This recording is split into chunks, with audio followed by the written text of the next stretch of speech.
and with that is 2:00, everyone. Hi, welcome to Living Room Theater, a show run by the BFA class of 2021 at Baldwin Wallace. I am your host, Sam Sommer. With me, I got our cast. Oh, I should probably say what show we're reading. We are reading a show that I have written myself called Big Shoes. It is a psychological thriller about Bigfoot. I will say it has some explicit language, some gross imagery. What other disclaimers did I have? Oh yeah, explicit language, tough violence, strong sexual content, and gross imagery. Yep. So, family-friendly stuff. Oh yeah. And we're doing a cool thing because if I end up getting nauseous during this production by any means, He's got a we're doing donations for you throwing up. Wow. Speaking of which, donations. We run. Of course, the live stream is free. This is all free performance for you. You don't have to pay anything to watch us, but we do accept donations. So in the description, we have a GoFundMe link. If you're willing to throw a couple shillings at us, we are greatly appreciating it. We will make a shout out to you by the end of the live stream if you do it during this. I'll kiss your feet. I will. Wow. Okay, Will Potts. Look at that. Look at that. This guy right here knows what he's talking about. All right. I just realized we got a questions. I guess if people ask questions, because it is a show I wrote, if people have any questions about the show, I'll answer them after the piece. Yep. But yeah, so Big Shoes, written by me. And let's talk about the cast. Over here, we got playing the role of Greg, we got Mathian Lopez-Riendeau. Howdy. And then playing the role of Will, we got Mike Mankiewicz. Hello. And that's the only characters. It's just two. No, nothing God. else. Imagine misspelling your own name. Wait, was that you or me? I just checked mine. Nah, it's me. Hold on. Okay. I'm dyslexic today. Give me a second, y'all. There you go. Yeah, there we go. Okay. All right. So we're going to start reading the play. Once again, there's a lot of trigger stuff that I've said before, but I do hope you guys enjoy it. It will be a fun one. Oh yeah. All right. Oh, yeah. All right. Let's set the mood. We're outside. The stage is black. There is the slight sound of crickets in the air. Breaking the tension is the sound of an older man and a younger one. You know what? You'll make a fine partner. You're hired. I have one question for you, though. Do you believe in Sasquatch? Yeah. Scene 1. Lights up on a muddy afternoon. The autumn leaves occasionally fall. In the middle of it all is a campfire. Roasting on the campfire are some sausages. Behind is a rather large RV set up for camp. On the side of the RV is a table with papers, plates, etc. on it. Under the table is a cooler, a backpack, and a rather large bucket with a secured lid on it. 2 folding chairs are seated at the fire. The sound of crickets are heard, starting off quietly until almost overwhelming the area. Then silence. All that remains is the crack of the fire. Other than that, the only sounds are the ones in our heads. Suddenly, breaking the tension, a man dressed in camouflage and beer stains jumps out of the RV. This is Greg. He is holding an air rifle with a tranquilizer dart inside. You hear it? Greg jumps around looking for whatever he heard. I hear you, you bastard. Come out and play for me. Out of the RV comes Will, a younger man in almost the same attire as his older friend, but more laid back. What are you on about? Shh. Listen. I don't mean to upset you, but Shh. Shut up. He's here. Will falls back into the RV. Greg slowly moves across his camp, ready for something to strike. Will comes back out with a camera. I got the... He won't come if you keep blabbering. Shh. Will slowly walks over to Greg and follows him as he analyzes everything. Gone. Let's check the feed. Before Will can respond, Greg sprints into the RV. Will notices the sausages. Shit. Will takes the tray off the sausages. Greg, sausages are done. Don't bother me. I'm busy. Send me the big one. It's a bit burnt. Should be okay. Will puts the 2 sausages on a plate and sits on a chair staring at the fire while eating. He puts the plate down and takes a picture of the fire. He's a good shot. Greg exits the RV, rifle still in hand. Nothing? Another raccoon. I figured. Greg goes to start his hunt, but is stopped by Will. Sausage will get cold, sir. Were you going to kill another raccoon? It's good luck.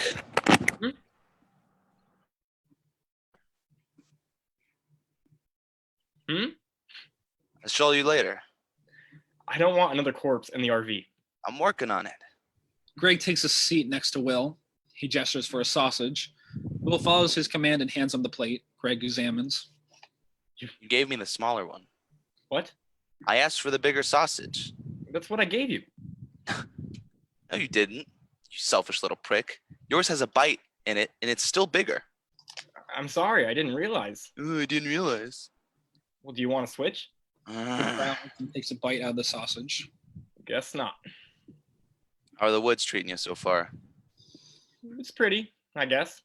Yeah? And I suppose that deer shit is pretty too. Yeah, you know what I mean.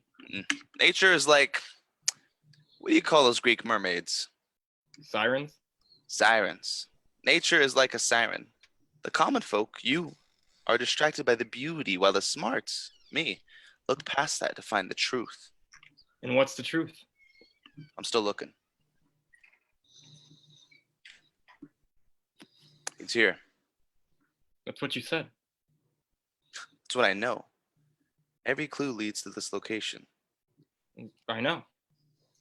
You realize that we're not leaving until we found him. Or he finds a new location. Yes. Well, what do we do then? We follow. I'm sorry, we follow? Is there a problem, kid? No, I'm just a little bit confused. I mean, how do we follow something we can't find? We go by calls, sightings, clients. Yeah, right. Of course. This one's it, though. I can feel it. I brought s'mores for tonight. Fun. It'll go good with the raccoon. I'm not eating that animal. Then get ready for a strict diet of marshmallows. There's a 7-Eleven a mile from here. Ah, yes. Leaving your post.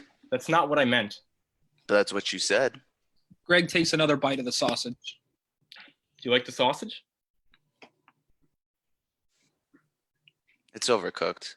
Don't worry, you still have time to learn. I'm sorry. Nah, it's okay. It's your first day. I'm not expecting you to be Todd. What? You'll be there eventually. I believe in you. Thanks. How's the photography going? Pretty good? You thinking about starting a career in it or something? Yeah, it's just a hobby. That's nice. People who get into that field are idiots. I took a pretty good photo of the dead animal above my bed. I'd like to see it sometime. Why don't we throw out the raccoon and take a trip to town and buy some actual food? I spend a lot of money on our equipment. I have a strict budget when it comes to things like gas.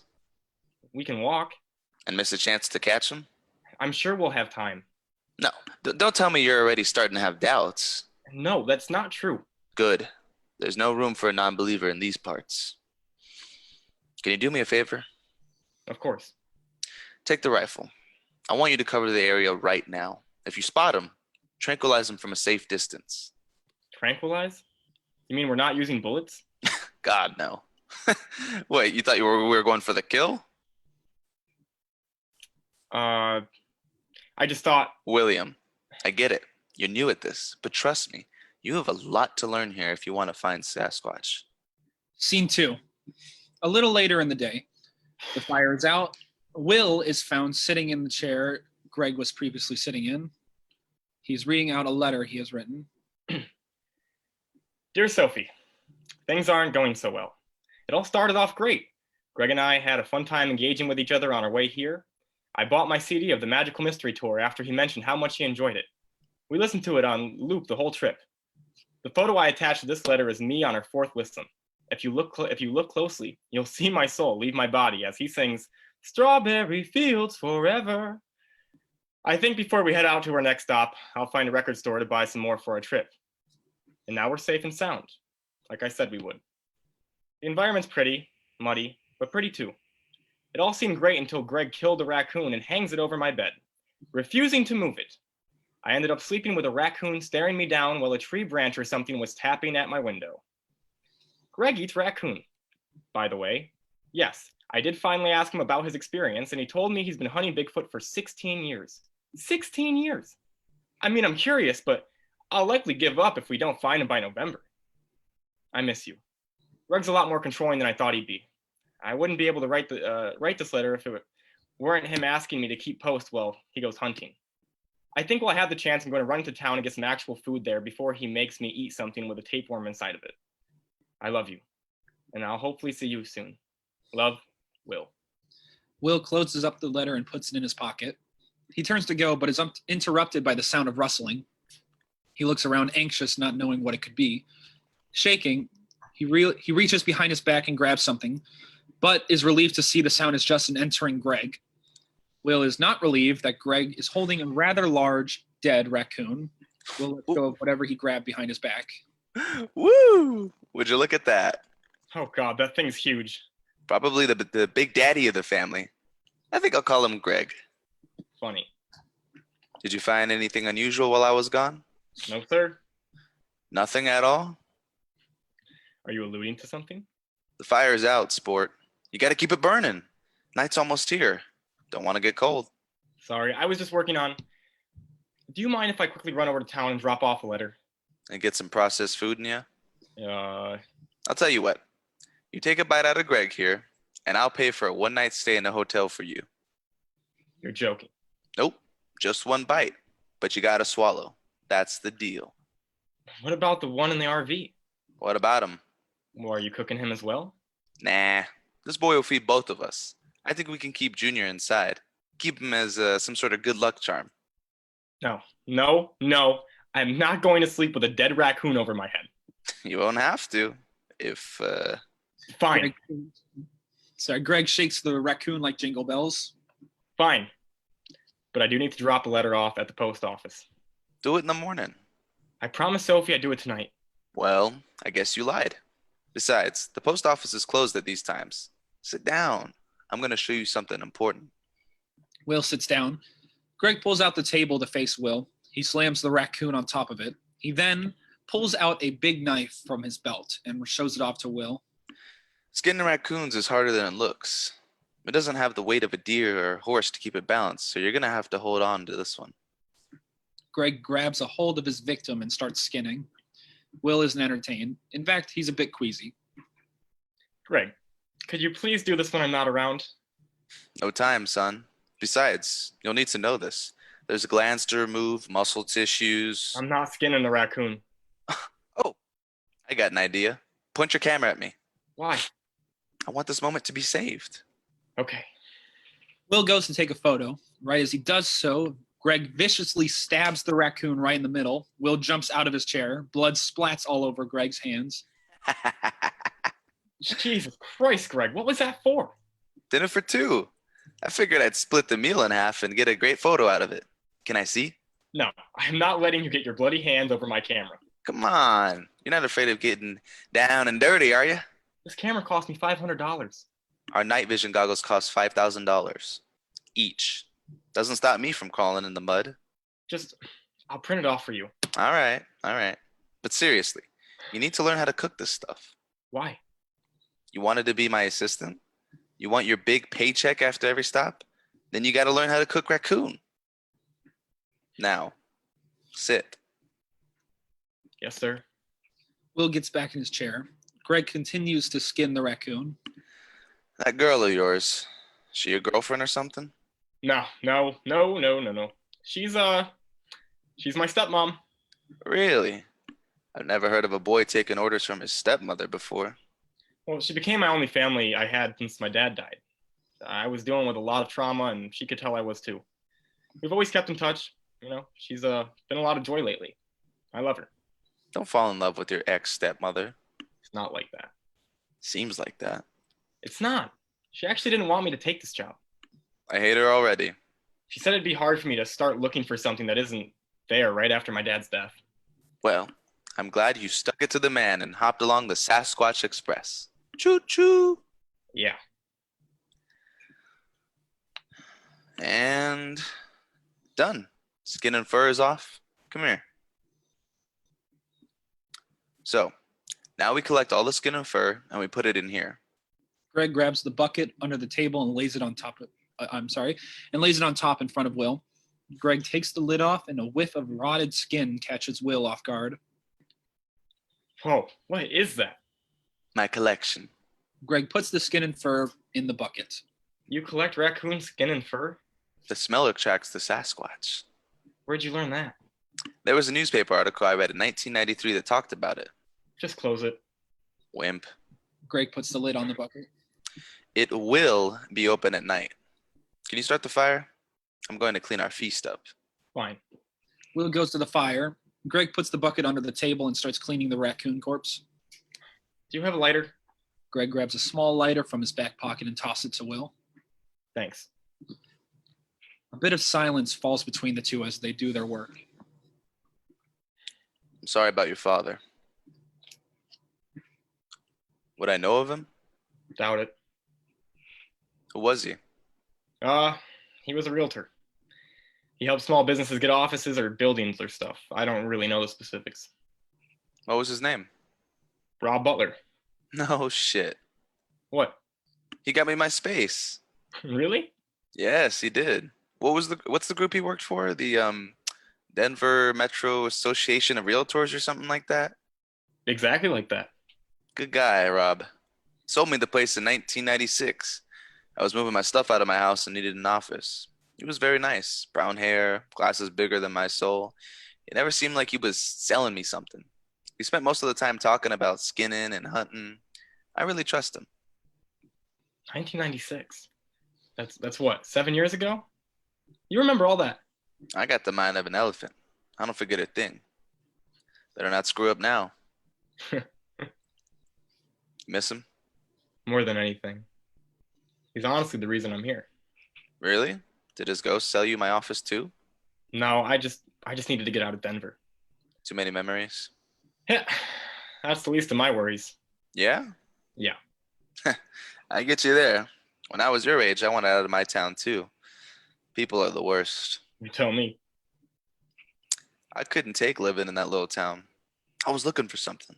I just didn't know what it was at that time. Now, what I know is that there are a lot of other options to get out of Dodge. Why would a young man like you pick Sasquatch hunting? It's a bit of a stretch now, ain't it? I guess so. Your file said you had a passion for catching a beast, but I don't think that's the whole story. With all this, with your father, your stepmom, there's something else there. I can see it in your eyes. I don't know. I feel like my dad isn't really dead. He's some other being now that's out of this world. It sounds imaginary, but that's why I'm here. If I catch Bigfoot and see that he's real, then maybe my thoughts about my dad are real too. What if your dad became a Sasquatch? Don't make fun. I'm not making fun. It's just a thought, but think about it. What if, when we die, our soul replaces that of a Sasquatch and the previous soul goes away? That would explain why no one can identify him, because he's always someone else. Well, where'd you expect the souls to go after a new one replaces it as Bigfoot? Heaven? Hell? I don't believe in that crap, but it is a fun question, ain't it? I guess. You want to hear what I like to think? Sure. I think that once we're fully gone, we become a cricket of the night. When the night comes, it's our job to remind all the living that we're still here. Do you take the time to listen to the crickets? I've noticed them there, but I've never sat and listened. I listen. I'm always listening. Haven't missed a night yet. I listen so I know. I listen because I know. I know you're still there. I hear you every night. I'm listening. I miss you. Sir, you okay? I'm sorry. Getting carried away there. It's okay. Who were you talking to? Hey, have you started that fire yet? No, not yet. What's taking you so damn long? Didn't you tell me you used to be a Boy Scout? I did. I just got caught up in conversation. We have the rest of the year for chit chat. Right now, we got a raccoon to cook. Do I have to do everything? No, I can set up the fire. Good. Will takes apart the lighter and pours the gasoline over the pit. Greg notices. What in the hell are you doing? Well, if I spread some oil around, then light it, the fire will spread more easily. And how will you light it with nothing left in the lighter? I'll leave some in. Watch. Will puts the lighter back together and tries to light the gasoline. It's empty. I may have underestimated this whole thing.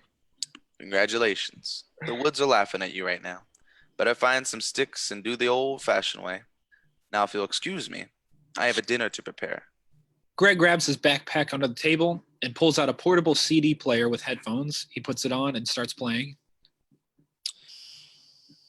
Let me take you down, because I'm going to Is that my CD? Strawberry Fields. I'm busy. Nothing is real. I'm going to grab a pan. Start that fire, Cub Scout. Yes, sir.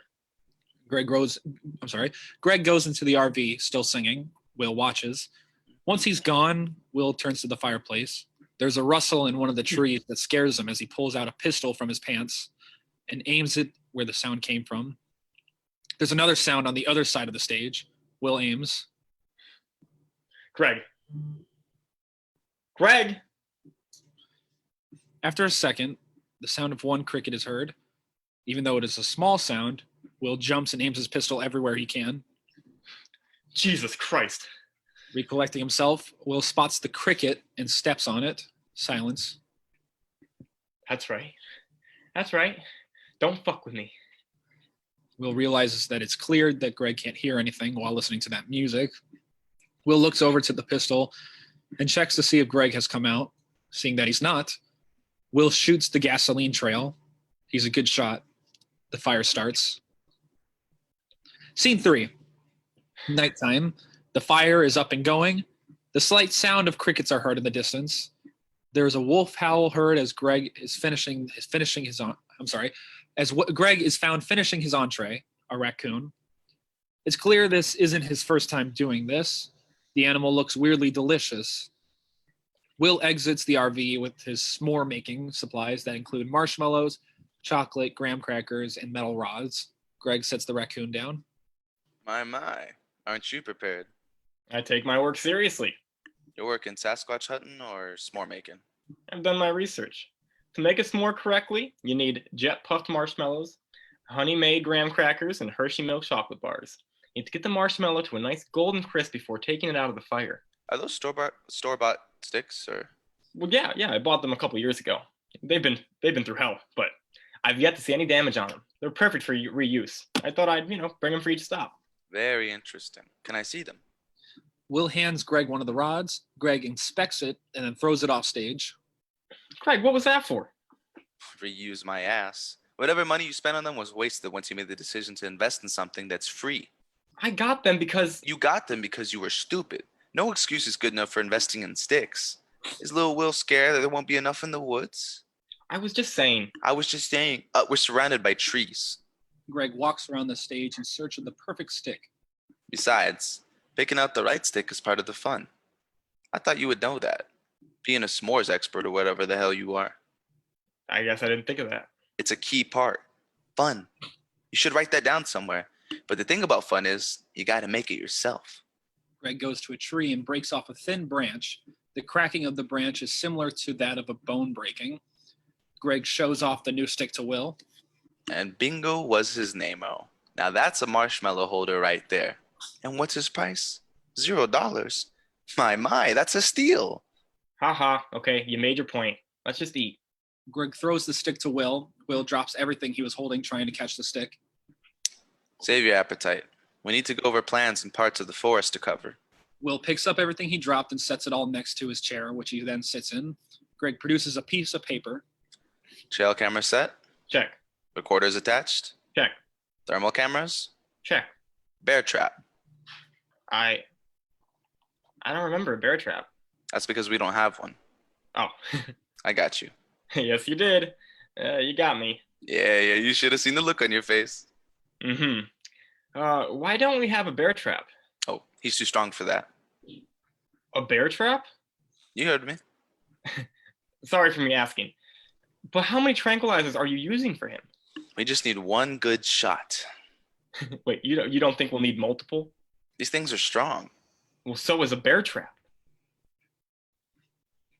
Hungry? Oh yeah. How many marshmallows do you want in your stick?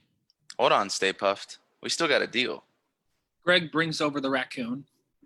You ready for a piece of me? The Hmm? raccoon. Greg, the raccoon. Oh, yeah. You're not pulling my leg, right? I've made many promises in my life. Not a single one false. One full bite, one hotel night. That's the deal. All right. What piece do you think I should have? The breast? Nah, you're gonna have the thigh meat. That's the good stuff. Greg drops a plate with a raccoon thigh on top of Will. It's greasy, but it's good. Will stares at the meat. Greg pulls something out of his pocket and shows it off to Will. It's a raccoon eye. Oh, check this out. Greg. Will starts to dry heave. Oh boy. I see this makes you uncomfortable. You gotta get used to this sort of stuff. This job ain't for the faint of heart. Greg puts the eye back in his pocket. Will takes the time to build his composure back up. Greg was impatient. Well, Well, what? how does it taste? Non-existent? Take a bite. You expect me to have an appetite after that? After what? The eye? Are you upset that you're eating an animal? No, I just. Oh, you eat chicken? Yes. You eat burgers? Greg. Do you eat burgers? Yes, but I don't. Oh, no, this is no different. It's just dark meat. Now eat. Do you have like a fork or something? Nope. Will looks down at the food. He picks up the thigh meat. Big bite. Now. I'm not accepting that baby shit. Will cautiously takes a bite of the raccoon. He struggles with ripping the flesh. It's very tough meat. He eventually gets a big chunk in. He has a hard time chewing through it.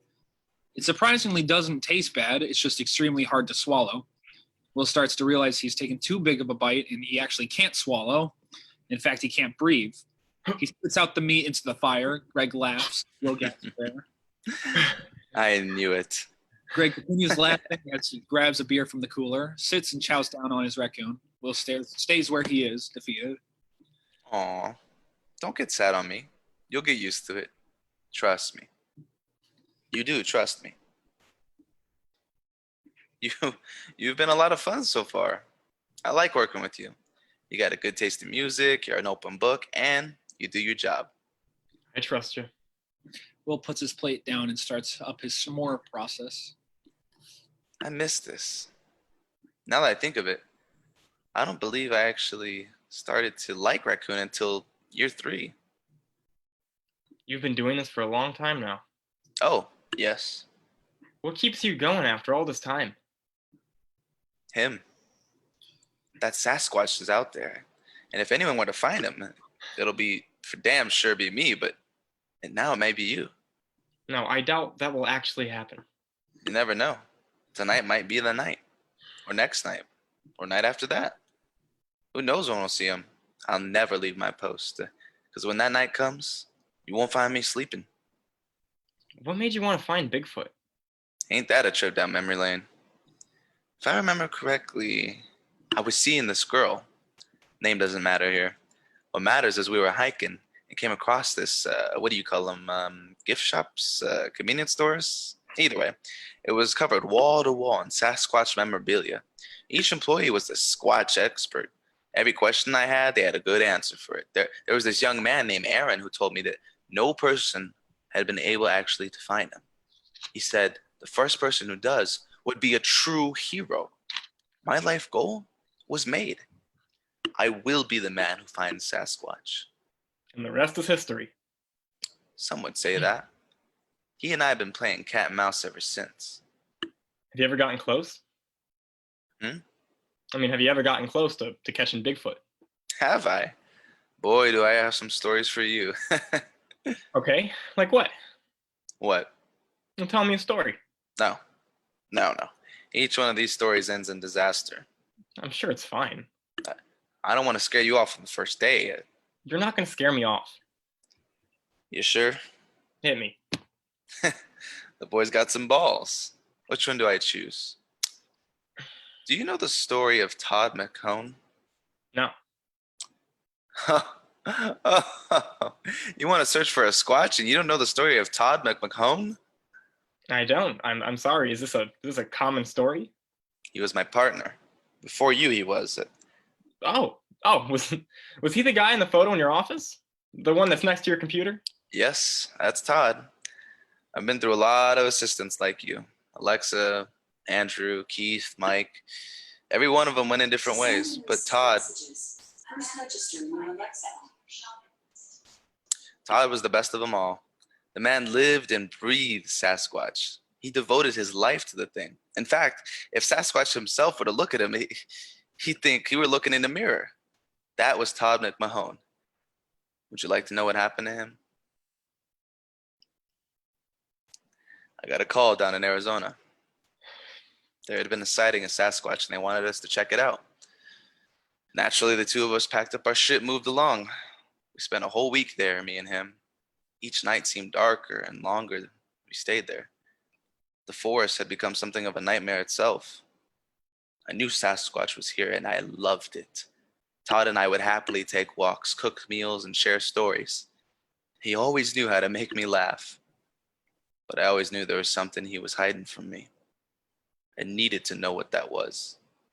Then came Thursday, August 27th, 2002. I'll never forget it.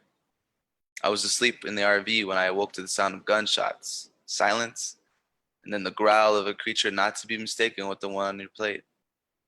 It was him. I dressed up and ran out only to find the corpse of my partner. I couldn't think straight. The damn Sasquatch ripped him apart.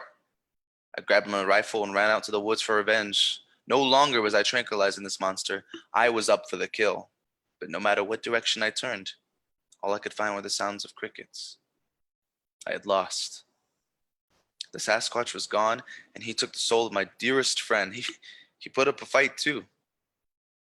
Todd was never one for fleeing. But when you are face to face with the beast, and he thinks you're a threat, the last thing you'll ever hear are your limbs being ripped from your body. I'm so sorry about your friend. He was much more than that. Marshmallow? Yes. I think I need it. Will hands Greg the bag of marshmallows. Greg begins to make a s'more. Why didn't you stop searching after all that? Why would I stop? No longer was this a search for the people in that little store. I want to trap that sucker and expose him to the world where he will be tortured with fame. Fame? You don't want to kill him? He isn't afraid of anything, even death. Why would he? But there's one clear thing he does not want: recognition. No, his one goal is to stay hidden, to be overwhelmed by the world. That is the thing he fears most. But to be honest, if he were here and I had a gun, I could do some kind of damage. He'd be as good as dead. But we don't have anything that strong. Actually, Will pulls out a pistol from his pants. yes, What? we do. Where'd you get that? I thought it'd help. I told you I would bring the right equipment. I know, but I thought this might help. It will not. Put it away. I don't ever want to see that toy again. But Do as I say. Will, defeated, puts his pistol away. That thing wouldn't kill him anyway. so you're doing all this for fame. It would be nice, but it would be Sasquatch's worst nightmare. But do you want fame from it? Yeah. As I said, it would be nice. I mean, I guess. Okay, I have an idea. Now hear me out because it's kind of out there. What if we went someplace and got like a gorilla suit or something? And you could put it on and I'll take a photo of you far away. You're even stupider than I thought, boy. First the gun, now this? Do you want me to get shot? No. Do you? No! Because it seems like you do, Hunter boy. I don't want you to get shot. But you want me to dress up as an easy target now. Do you understand how many other hunters are out in these parts? If you ask me, I'd say you're better off shooting yourself with your own gun. I'll do it for you. Save everyone else the trouble. I was just saying, if I grabbed the I can, don't even know why I hired you. You know, I thought you had potential. You had the same eagerness to get out of Denver as her. But after watching how crazy you've been acting, I'm not acting crazy. I would say you don't believe in shit. I do believe in shit. What do you believe in? God, family, friends, lovers. Sasquatch? I don't know, maybe. Maybe. Is that all I'm getting for you? A fat sack of maybe? I want to know if he's real. I really do, but I'm just not sure yet. What about Todd? Did he die for nothing?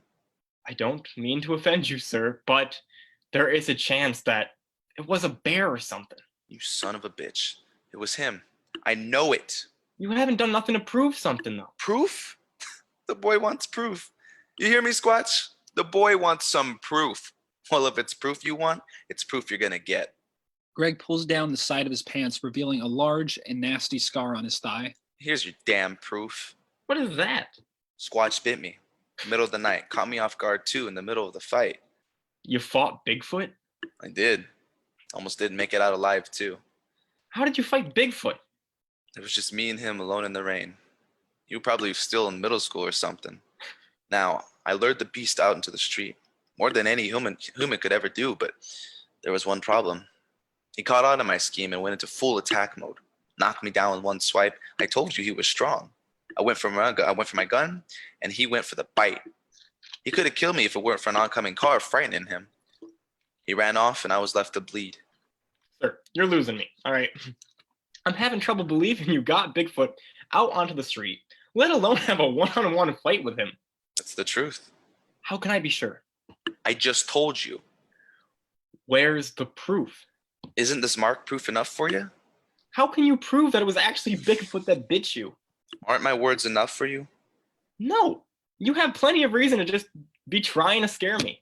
I am trying to scare you. Sasquatch is a scary being. I believe he is. I'm just kind of worried he isn't real, that's all. And if he isn't real, then what's the point of all this? He is real. He walks this country hidden from the world. It's folks like you that give him his power. It's folk like me who spend their whole life trying to stop all of it. I need to stop it. I have devoted everything to uncover the truth. If he isn't real, then I have wasted my life. Maybe you have. Greg violently throws his stick into the fire. Fuck you and fuck this job. You're fired. See you in the morning. After the stop, I'm taking you back to Colorado. Greg goes in the RV. Will continues working on his s'more. He has a moment to think. Will drops the rod, picks up his plate, and takes a bite of the raccoon. He swallows. Afterwards, he takes a moment to listen to the crickets. The sound of crickets grow as he listens. As the sound grows, the scenery gets darker. Then silence. Something Will was not expecting. The only thing that can be seen is Will's face and the fire. The silence starts to creep on him. Suddenly, he hears a sound, although the audience doesn't. Frightened, he runs back into the RV. A couple of seconds go by, and the fire strangely goes out, causing a complete blackout. The sound of crickets appear again, growing into insanity levels, and then silence. 10 seconds of nothing pass.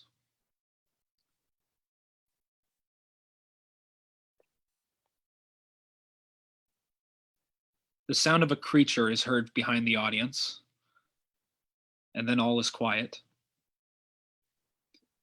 Scene 4. Morning. Everything seems to be ravished. The table has been flipped over. The bucket has lost its lid. Supplies and food are all over the ground. Will's camera is found on the ground as well. Will exits the RV, visibly upset and comfortably numb. Without noticing the damage, he sits in the one chair still standing up. He stares out into the distance. Dear Sophie, looks like I'll be home sooner than I thought. Not only was I fired, but I spent the night staring into the eyes of a dead raccoon.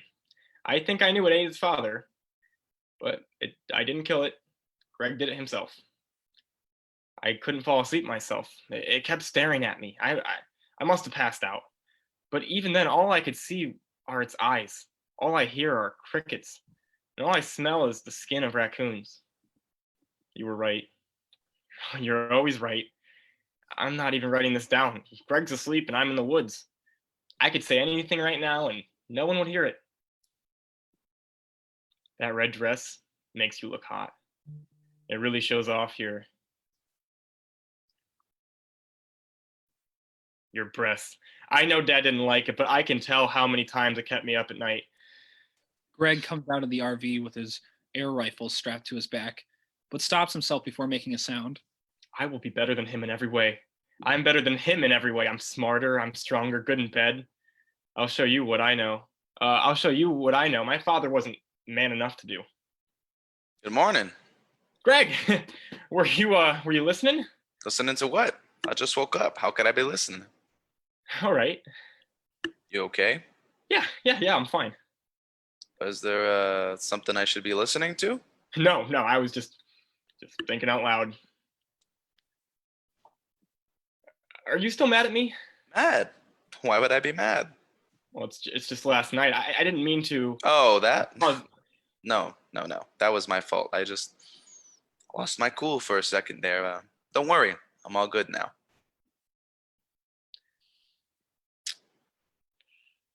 uh-huh. So, tomorrow we'll be heading back to Denver. Denver. Oh, we still have more clients to visit. Wait, what? Yeah, Nevada, California, all sorts of sightings. What makes you think we're going back to Denver? Because you fired me? Did I? Oh, no, I would never. You're too much fun. But you said it yourself. We all say things. Look, I didn't mean to, mislead you there, but, wait. What happened here? Here, all around, what did you do? Oh my God, this place is a mess. Have you not noticed this? No. Greg analyzes Will. I swear I didn't do nothing. Greg starts examining everything. Will looks around. This is crazy. What could have caused all this? No, there are many things. Let's look at the facts. We're in Oregon. Common animals that could cause damage like this: black bear, gray wolf, maybe even a cougar. A cougar in the woods? Don't get too excited there, son. Greg sees the bucket without its lid. Oh my. Hold on here. What? I think I found something. What is it? Shh. Greg investigates the ground. Greg, what's going on? It's him. No, it is not Bigfoot. Oh, but it is. What makes you say that? The bucket. My lucky bucket lured our friend in. Look at it. There is no way I'm going near that thing. The smell is strong enough here. Tell me what's wrong with it. That whole bucket is wrong. I'm not sure which part you're referring to. The lid is off. So? Where did it go? Where could it have gone? Maybe an animal ran off with it. Not this. There's only one creature that would, 1, want to go near my bucket, 2, have the capabilities to open it, and 3, take the lid with it. And here you are. What was that? Right here. Come. Look. Will goes over to Greg and looks down. Is that? You told me last night you wanted some proof. There it is. What you're looking at here is a real Gigantopithecus footprint. Right here in the mud. That's your Sasquatch proof right there. Oh my God. I'm gonna go check the monitor. Take a photo of the print with your fancy camera and clean this mess up. Pick the table up, make sure everything's all right. Just don't mess with the evidence. You got that? Wait, so I'm not fired. Not at all. You're not taking me back to Denver. We're in the belly of the beast now, Will. Ain't no time for any of that. We got a Squatch to catch. Greg runs back into the RV. Shit. Will picks the table up and places it correctly. He finds his camera and picks it up. A thought goes through his mind as he checks the footprint again. He takes a photo. After re-examining it, Will looks around. How come there's only one? Yeehaw! Greg? That son of a bitch. Are you good there? Greg comes out with a small monitor. He's here. Who's here? Bigfoot? Oh, no, it couldn't be him. You don't believe in him, don't you? I never said I didn't believe in him. I tried to tell you. I told you about Todd, my scar, and you wanted more. Don't do this.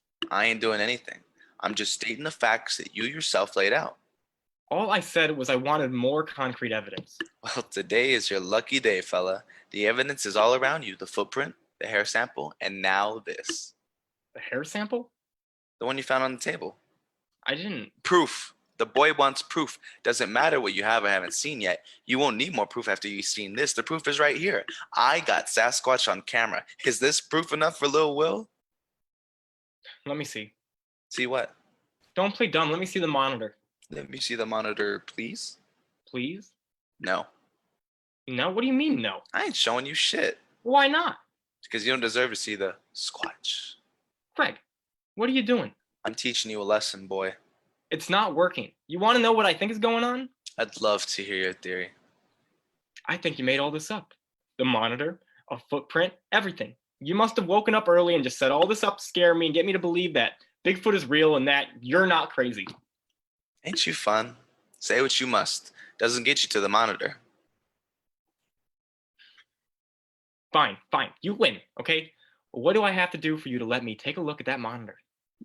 Greg smiles deliciously. You know, I have this friend. You wouldn't know him. He's from New York. Now, this friend of mine told me a little tidbit of information. I think you'll find this to be mighty intriguing. Do you know what police do to grant access to their equipment? No. Let's take a taser. For a policeman to use a taser and start zapping anybody who doesn't say please, they themselves have to be zapped. That's not true. Where's your proof? The tranquilizer dart is just your regular dart, but with a hypodermic needle tip, specifically a 50 caliber, which is then propelled from a rifle like mine through compressed air. It has a little fluff at the end to keep its balance. That is called the tailpiece. For the dart, you can fill it with a solution that's either a sedative, comatosing, or paralytic. Now for the squatch, I'm thinking paralytic, but I like you, so we'll just do a nice sedative. Whoa, Greg. You're saying you're going to shoot me with your tranquilizer rifle. Don't rush me. I got more to say. Where was I? Ah, yes. There were a lot of chemicals at play here. Azathioprine, Desden, Hadol, Valium, all sorts of silly little names. But the specific one I use for Sasquatch hunting is benzodiazepines. Now, perfect for someone part animal, part human. Once the subject is hit with the dart, their physical condition will weaken to a level that is safe for approach. Fun fact, policemen are actually not allowed to use these weapons due to the effect it has on the target. And when I say that, I mean on humans. We normally don't shoot people due to the risk of a overdose or underdose. The effects are varied based on the person you shoot. Some die, some only pass out, and some go away scot-free. Or how do I put it? Only the strongest men can survive this. You are not shooting me with that tranquilizer dart. I remember when Rob got me the office. The first thing he noticed was my rifle. You hunt? He asked. I said, I dabble. Didn't want to scare him off immediately, if you know what I mean. Correct me if I'm wrong, but your father liked to hunt too. Ain't that right? Skiing and hunting, two his favorite things. He saw my rifle and knew exactly its purpose. I said, you want to give it a try? He laughed and said, sure. I gave him the reins, and you know what? I forgot the safety was off. A dart flew and got him right in the thigh. Poor guy, screaming. Luckily, I always keep an antidote on me in case of emergency. But now, come to think of it, I believe he made it through without nothing. No vitamin B12B or anything. I was amazed. I'd never seen a man so strong to actually withstand a tranquilizer dart. I guess you could say I've always wondered if genes like that run in the family. Fine. You can shoot me, but I get to see the monitor after. Time will come, boy. Time always comes. The end is near. Greg pulls out his rifle, freezes a bit. Where are you going to shoot me? Oh, right in the thigh. Like father, like son. Greg manages the recoil. Now spread them. Will steps forward. You sure I'll be okay? We'll see. Any last remarks? Last remarks? You're not killing me. Well, I'm not trying. Sorry? I'm sorry for every mistake I've made, every choice I've taken, good and bad. Either one leads to something else, and I never know when I'm making the right decision. I don't know if anyone ever does, but it'd be nice to know. One of these times at least. But for now, here I am, with you. I made the choice to come here. Isn't that funny? I thought this would be better for me. A good way to escape, and here we are. You know what? Do it. Do it. I don't give a shit anymore. Okay, I'm a man. I'll own up to my decisions. So do it. Shoot me, okay? But don't you dare think that I won't rise up and get you back, because I will, and it will be right when you aren't expecting. And whatever pain you cause me, I'm sure as hell it'll be double for you. Do it. Do it. Do it, you motherfucker. Please don't shoot me. I'm sorry, please. I said please. Okay, you have to follow my wishes. If I say please, I will do whatever you need me to do. Just please don't kill me. Okay, I get it. I'm sorry. Baby, I'm not making it home. You sure are pretty when you talk. Greg shoots Will. Will is too filled with adrenaline and shock to notice at first. He looks down and touches it. Blood gets on his hand. Will walks to Greg, touches him in the breast with an open palm, and almost immediately after falls, his head landing right in the Sasquatch footprint. Scene 4.5. Will's body lays limp as the stage goes black, except for a light on Will coming from what looks to be one of the tree branches. Contrast to the grass and mud, the sound of high heels walking down epoxy flooring. A lamplight coming from another branch is fixated on a new face, now standing in the middle of everything. All we can see is the woman, Will's body, and the campfire. This woman is Sophie. I used to be a professor at Colorado Boulder. I taught psychology and neuroscience for my time there. I was good at it too. What always strikes me as fascinating about the brain is that even with our complexities, our logic, emotion, willpower, and such, there are times where we regress back into the animals we once were. It starts with just reflexes, but can grow into muscle memory. It may be cynical of me to say this, but I've always wondered what would happen if we made a human keep regressing until he himself has become pure animal. Insert obligatory men are already animals joke here, and I'd get a laugh from the students. I was afraid of falling into routine.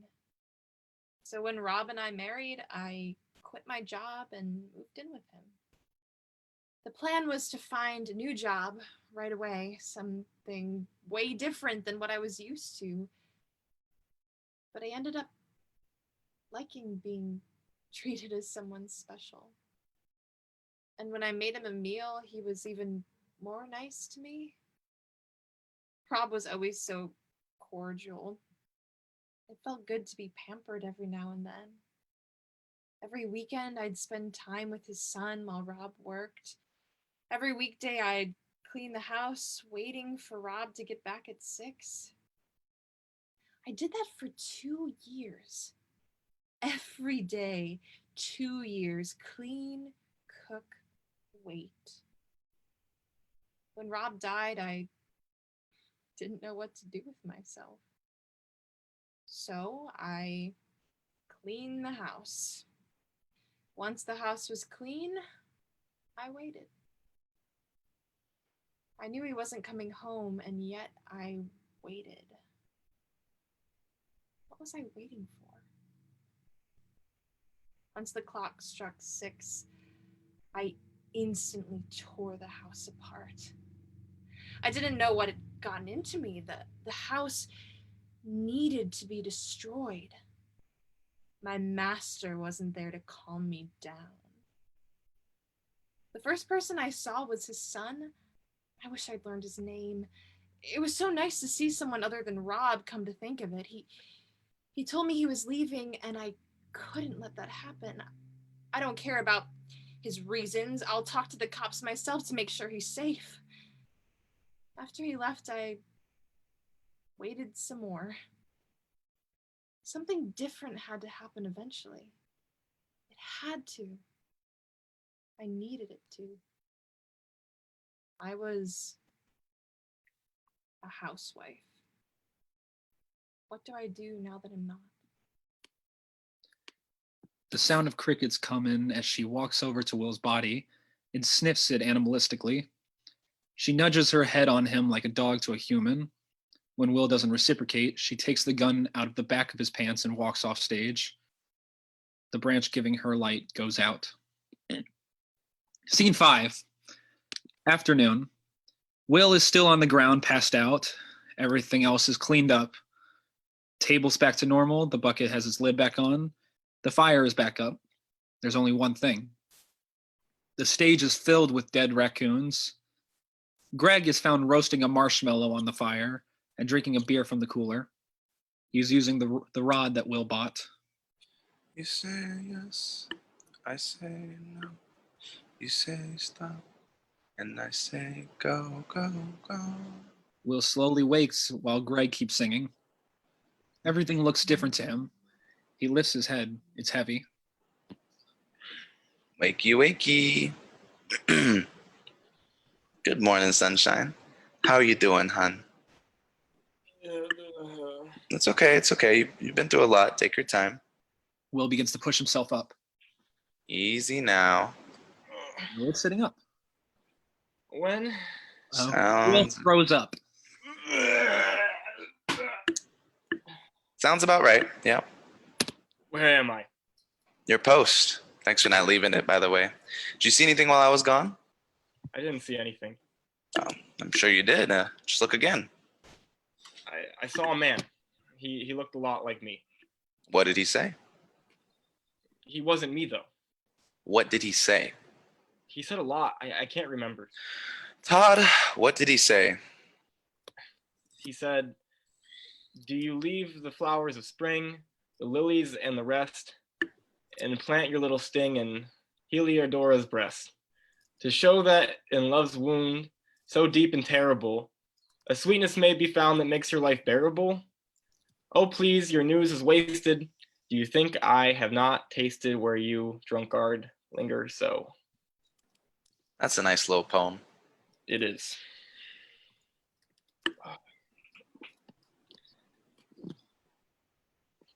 Will tries to get up, but his injured leg doesn't work. He manages to get up without its use. Everything feels different. It happens. Some more? No, I hate those. You'll grow to love them. Do we just stick to the same schedule every day? Every day until we find them. Him? Him. Who's him? Who? Him. Him? Him. He goes by many names, but I'm sure you know the one everyone knows. I do. I thought so. It's a weird name. I agree. Will tries to start walking with just the one working leg. Watch your step. More killing, I see. I need more. They just come to me. I don't even need to try. They just come to you and die Yep. without you actively killing them. There comes a time when you've done something so much, you become the thing itself. Who are you? I don't know. Well, that's silly. You should know who you are. I'm searching. I've been searching my whole life. Searching for what? Myself. You're right there. No, I'm not. If I were right here, why would I be searching? Are you searching? I'm running. Can you start skinning one of the children? Yes, sir. May I have something to prop my leg up, please? It doesn't seem to be working so well. Use the cooler. And give me a beer while you're there. This one's empty. Of course. Will picks up one of the raccoons and stumbles over to the table. After putting his camera off his neck and onto the table, he grabs a beer from the cooler and tosses it to Greg. Thank you. You got a knife? Always. Greg pulls out his knife and gives it to Will. Will props his leg on the cooler. Here you are, Junior. Thank you. Greg sits back down and continues his s'more making process. Will starts skinning the raccoon. This is nice. Is it? You're a wonderful partner. Thank you. I appreciate it. Question. Yeah? How long do you plan on doing this? Until we catch him. I mean, that's the plan, right? Right. Is that all you want to do? And I want to do a lot of things. Travel, meet people, run away, fall in love. Love? I'm still running. You're really set on this running thing. I didn't choose it that way. Where are you going? Doesn't matter as long as they're not following me. Who are you talking about? They haven't found me now. They won't find me ever. Not in the world will they ever catch up with me. Todd, And even if they did, they wouldn't find me. Because once they crossed that line,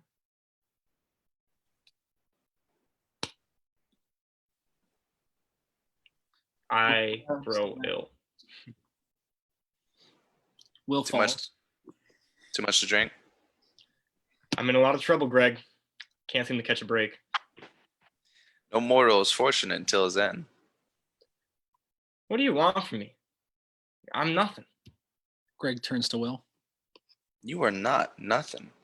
You are everything I have ever wanted in a partner. How long has it been? 7 years? 7? Time flies, or how time flies. It does, doesn't it? I still feel like I just started yesterday. I understand. Do you hear that? Hear what? That noise. What noise? Shh, shh.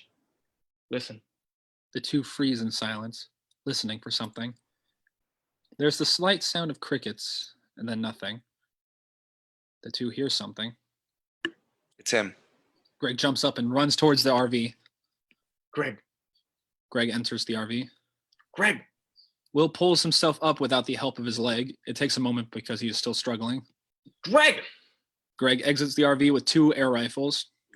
This is the moment. You and me, we're gonna do it. Greg. I got the good stuff for this, paralytic. And I was thinking maybe you should have the honors. After all you've done for me, there is nothing I can do to repay you, but with this. Greg. Yeah? Can we just sit here for a moment? Let him have his path and us ours. This is what we've been leading to. This is the moment. And what happens when it's done? Okay, he's caught. We got him. Then what? We go our separate ways? I never see you again. You never see me. What happens then? What would you want us to do? Just sit. Stare into each other's eyes. There's no one else in these woods. What about him? Him? Yeah, What about him? I love you. No more will I disagree with you. No more will I make you angry. I'm back, and all I want for you is to listen to me. I've been calling, And I've been listening. I always had. Every night. and I heard. I miss this. Me too. The two look at each other. They can see everything the other has been through. They kiss. As their lips part, they stare at each other, refusing to back away. It's too perfect. Until It's too bad he's not real. What? Your life was wasted. No, it hasn't. What do you think I notice when you're asleep? You're scaring me. All I see are the eyes behind your mask. All I hear is your shaky breath filled with fear, and all I smell is the end for you. It's not looking great, Junior. Please stop. Now, kneel before me. Yes, sir. Greg kneels. Doing Will's bidding gives Will strength. He gains the ability of his leg again. That's better. What else would you like me to do? Clean up this mess. Of course. Greg starts picking up the raccoons on the ground. I'm sick of raccoon every night. Do you know what raccoons eat? I hear they'll eat anything. They ain't fussy eaters, that's for sure. They'll take a bite out of whatever's around them. Worms, grasshoppers, crickets. I'm sorry to hear that. Do you know where we go after the crickets are gone? I never thought far. You never do. You're not as smart as you think. Yes, sir. Have you cleaned up the rest of these raccoons yet? There are a lot. Well, hurry. Right away. After tonight, we're driving to a nice hotel. Once we're there, I'm ordering a salad. Yes, lettuce, carrots, potatoes, all raw. They don't even need to cook, as long as I'm out of this god-forsaken land. Every night, not knowing if it will be my last. Not anymore, Greg. Yes? Would you like to know? I don't think I do.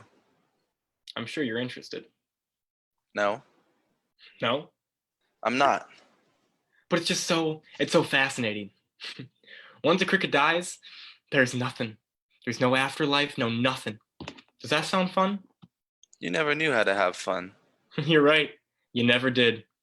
I think you're already there. Greg picks up the last raccoon. His arms are covered in corpses. Would you like these, sir? Skinned and in the bucket. At least you have your collection. Greg puts all the raccoons on the table. Could I have my knife? Please? Please, may I have my knife? Will hands Greg the knife. Greg starts skinning the raccoons. You really like to commit yourself, don't you? I do my work and I do it right. Why? I tell you why again and again. You never listen. I listen. Do you? I'm always listening. And how come you don't hear yourself? I don't know what you're talking about. I'm talking about the fact that you never seem to tell the truth. Yes, I do. Oh, you don't. You won't even tell yourself the truth until tonight. Tonight, you're going to share with yourself what is real and what is just floating in that thick old head of yours. I don't know what you're talking about. Say it.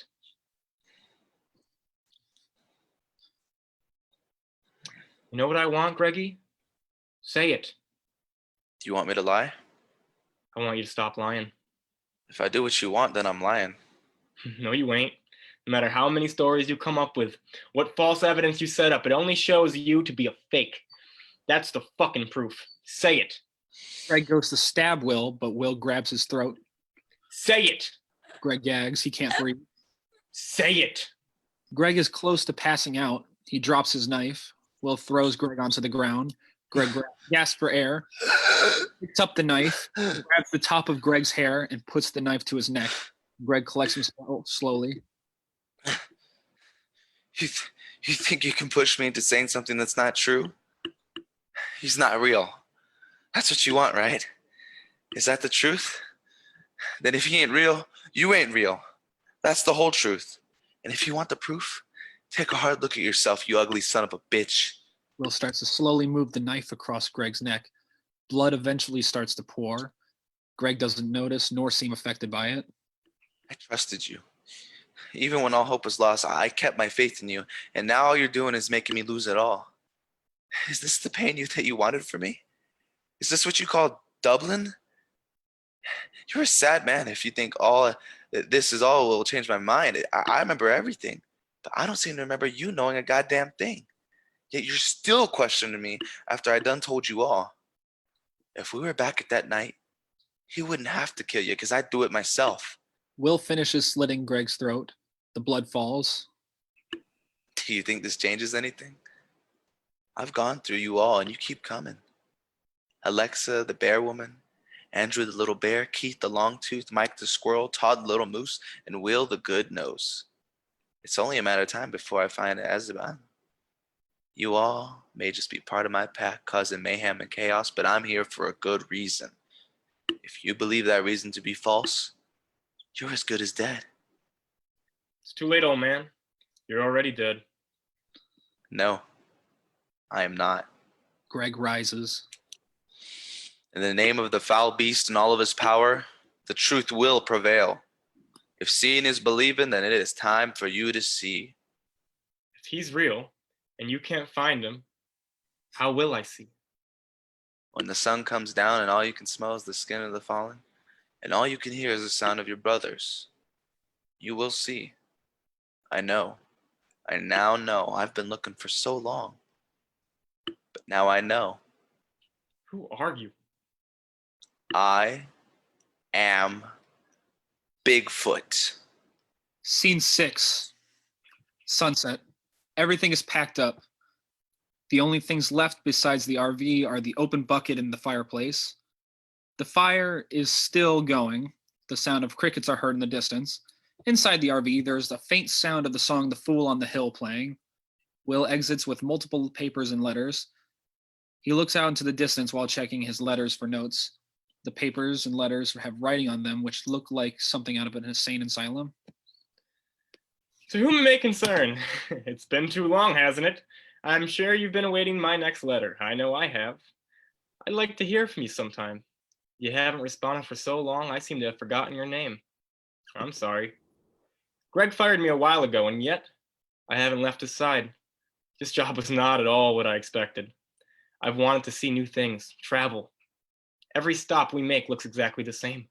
I can't tell if this is our 25th stop or I'm just on my first stop in Oregon. The only thing that keeps me going is you. I can't remember what you look like, but the color red comes to mind.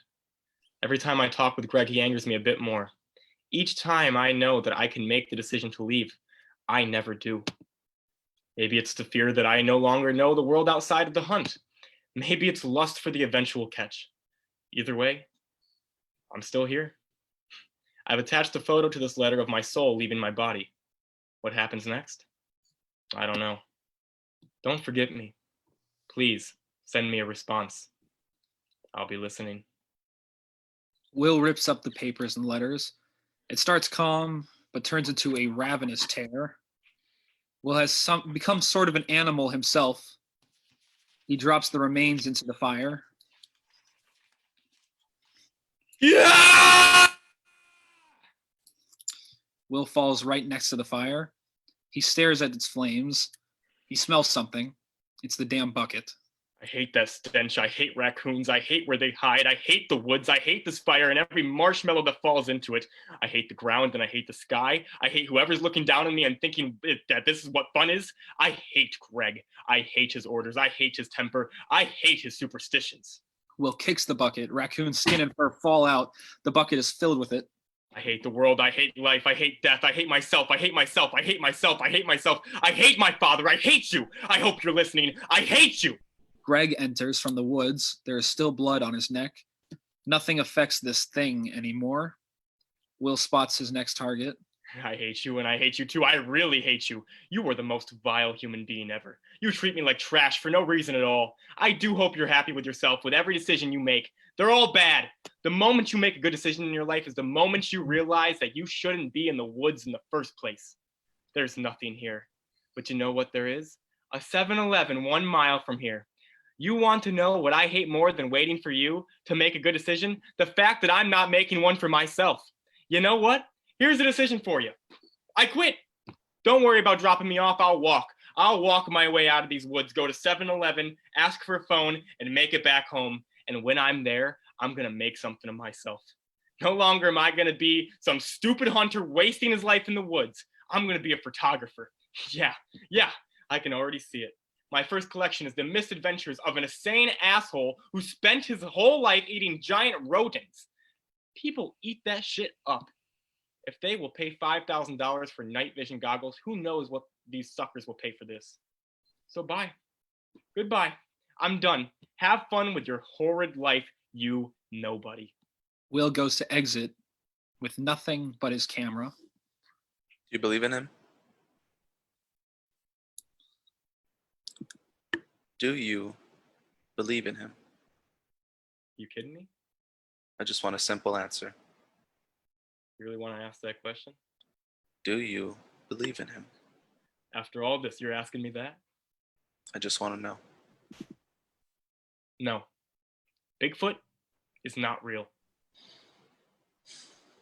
Okay. Is there anything else you want to ask, Master? Do you believe in me? No. No, I don't think you're real either. Okay. Will can't seem to leave. Greg goes over to the bucket. I'm sorry about the bucket. I'm just a little upset. Greg stares at the fallen bucket. I am done, though. I don't want to hear you try to convince me to come back or anything. You want a hotel room? I don't know what I want anymore. Yeah, you do. Hmm? You know exactly what's in your heart. All the young ones do. I bet if you were to make an appearance for us right now and give you a little fight, you'd probably hug him and ask if Daddy could come back. No, I never liked my father. That's why you're here, ain't you? Your daddy ain't really dead, right? That's what you said.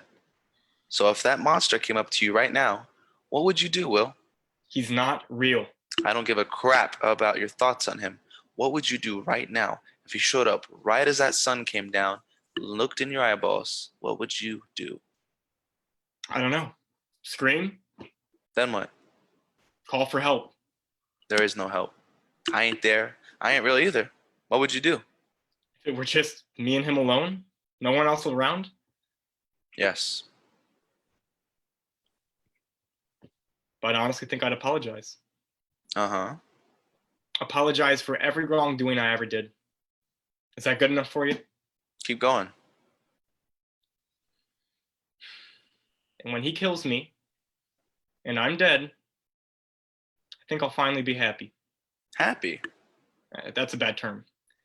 I think the right word would be free. Yeah, I'd be free. Is that what you want? More than anything. Okay. You're not walking a mile out. Greg, Yeah? I think I can spend one more night in the RV. You don't work for me anymore. I'm not letting a stranger sleep in my van. Then I'll walk and I'll find a hotel. The sun is almost down. It is too late. You'll be dead before you can smell Slurpees. Where do you suppose I sleep? Drop your camera. What? Do as I say. Will slowly takes his camera off from around his neck and drops it next to the fire. Right there. Grab some blankets or whatnot. Set up your camp right there. Don't worry. I'll keep you safe. Okay. Thank you. You're welcome. Now get. Will goes into the RV. Greg takes a deep sigh, waits until the coast is clear and goes to the camera. He picks it up with his now bloody hands. He looks down the barrel of the camera with intensity when he accidentally takes a picture. The flash blinds him for a second as he drops the camera and stumbles to the bucket. After recollecting himself, he stares at the full bucket, the rotting stench not affecting him in any way. That is, until he puts some where his scar is. This seems as though it arouses him as he really takes his time enjoying the spot. The sound of crickets grow. Greg grabs a piece of skin and holds it in the air. He feels the texture of it all and notices it start to stick to him. Greg grunts. He is about to become a full creature. He takes his time as he lets each piece of raccoon skin and fur latch onto him. He slicks his hair back. He checks his breath. All of this seems to be for vanity. In time, Greg has successfully covered himself from head to toe in raccoon skin and fur.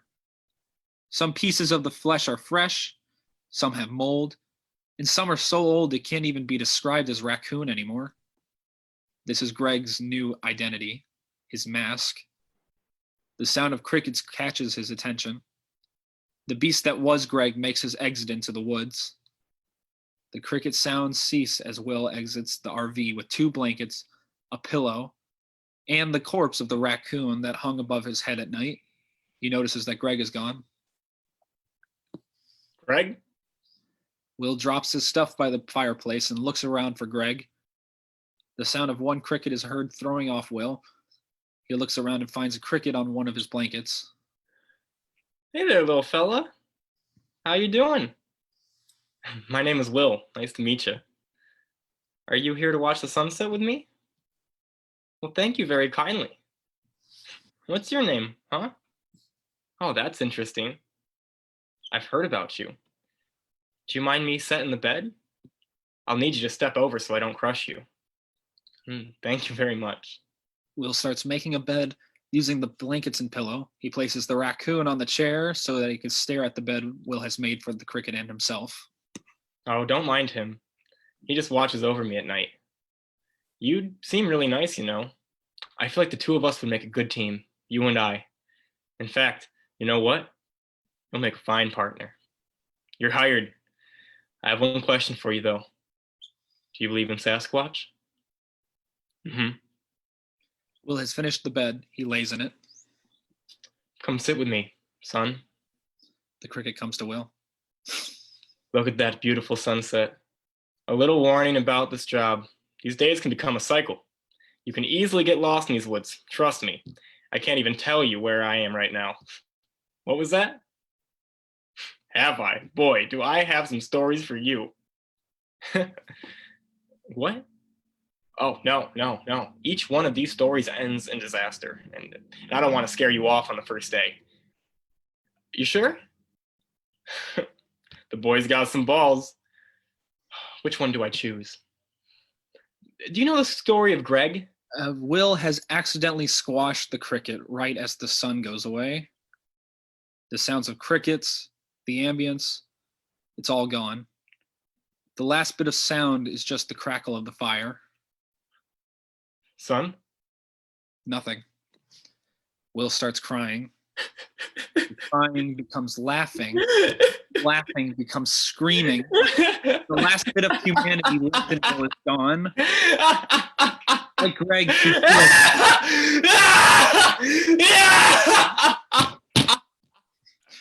Sophie enters holding Will's gun. Will goes to her and violently grabs it from her. Sophie exits.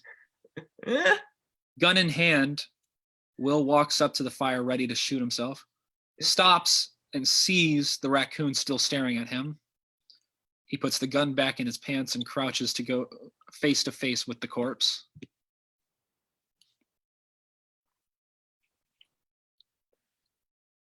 No mortal is fortunate until his end. Will pets the raccoon. He stands and looks at the fire. It entrances him.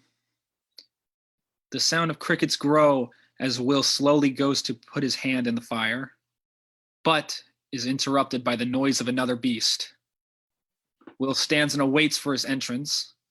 Greg enters, the monster that he is, coming for Will. The two look at each other. The smell of the raccoon skin on Greg seems to attract Will. The two come together. Greg puts his hand on Will's shoulder. There is a moment of sincerity between them. Partner and partner. Father and son. Monster and monster. Suddenly, Greg pushes Will down to the ground and screeches at him. Terrified, Will pulls out his gun and shoots Greg in the breast. Greg tries his best to keep standing, but ultimately falls to his death. Will goes over to him, shaking victorious. He wipes off some of the raccoon's skin and fur to find that it is Greg. Still shaking, his hands begin to caress Greg's breast as Will moans in pleasure.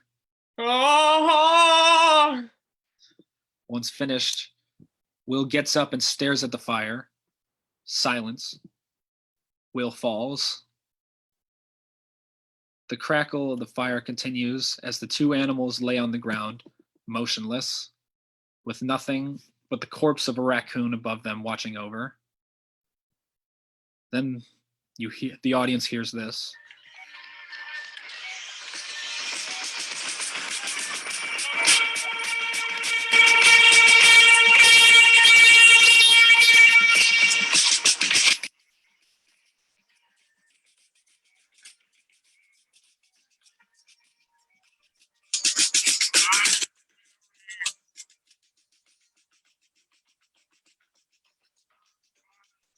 And then silence. The end. Hey! Opa. Yeah. Can So we quickly just say real quick, in case the audio didn't work on the last 30 seconds, that's supposed to be the last 30 seconds of Strawberry Fields Forever. yes, Yeah. yes. The Beatles, just in case people didn't pick that up. Yeah.